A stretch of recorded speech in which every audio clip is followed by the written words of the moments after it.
And we have not even celebrated complete 24 hours of uninterrupted power supply in this country. I think that is most unfortunate. I had a few days during Christmas. Wait. But that's just by the way. How can we celebrate constant electricity when our generation is around 2,000 megawatts? See, the problem in this country, I don't understand. See, I'm tired.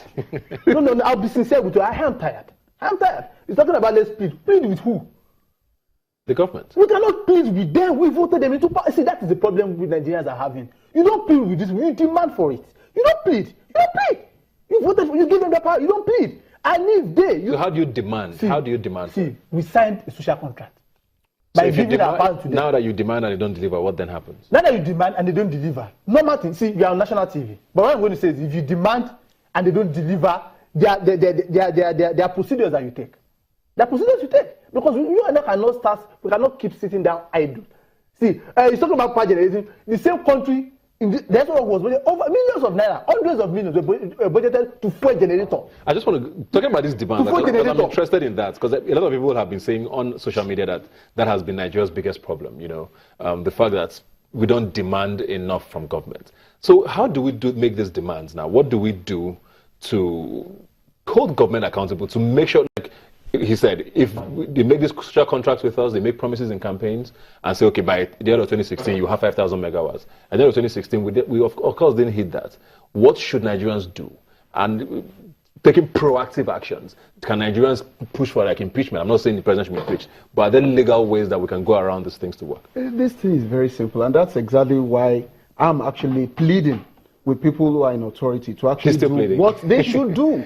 And that's exactly where I like to again disagree with Bola. Yeah. You see, there is absolutely nothing that you can do other than to plead with them. I mean, you actually plead with them to actually see reasons why they should do what they have asked.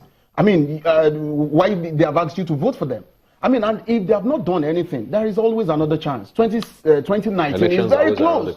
It's very close. And so if we are telling them now that, excuse me, please do what you have promised that you are going to do, and they say, no, we are not going to do that, then you now have that right, when it comes to that point of re-election, to say, excuse me, you have failed to deliver on that promise that you told me the other time. And so you have no reason to be there at this point in time. I want us to switch gears now, and something else that we're going to be expecting in 2017, which Mr. President himself, or at least the presidency has said will definitely happen, is a cabinet reshuffle. And a lot of people are sort of breathe a sigh of relief when that came out, because several ministers and ministries have underperformed as far as Nigerians are concerned.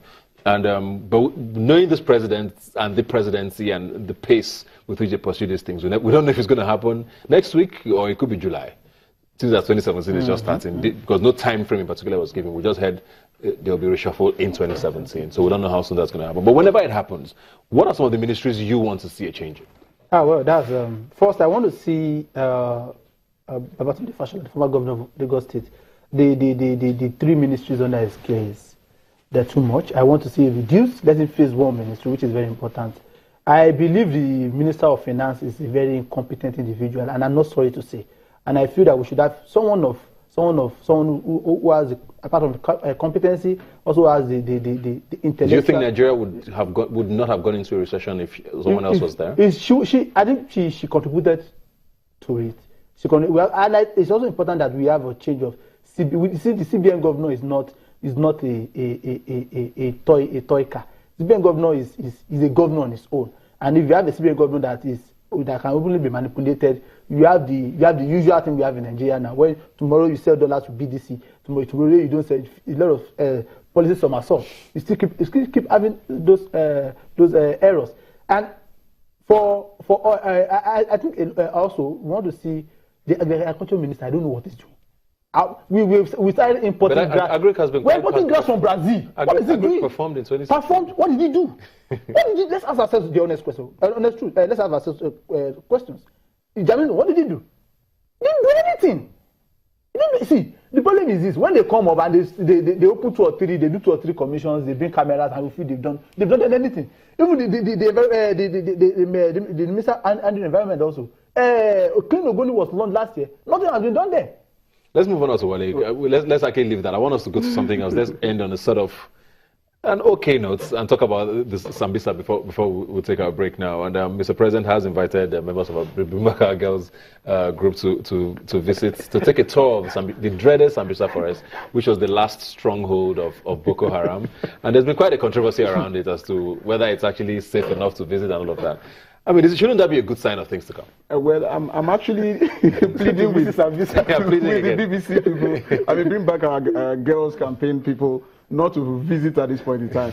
I'm very serious about it. I'm pleading with them not to do that at this point in time.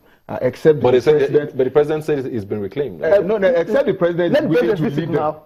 Except let the president visit first. Now, it's not my. It's the commander-in-chief. One of the members on Twitter did say that. The president is commander-in-chief. But he has other things he's doing. This is the girls. There's nothing greater than the lives and properties of Nigerians.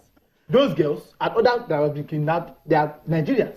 You feel that they are in that forest, and this is team of security officials. They've confirmed to him that they've captured that forest. Let him go. Let him lead. Let the president. He said he will lead. Is that what he said? He said he will lead. But he has. Let him be there now. You have to go. I want to see him in front. They will have Okojo and the rest. So I guess. Okoje is not to this. But then I like to just correct something. I don't think that it's actually fair on Mrs. Adeosun, to say that she actually led us into recession. I think we have actually been cruising towards that pathway before. And you think it was inevitable?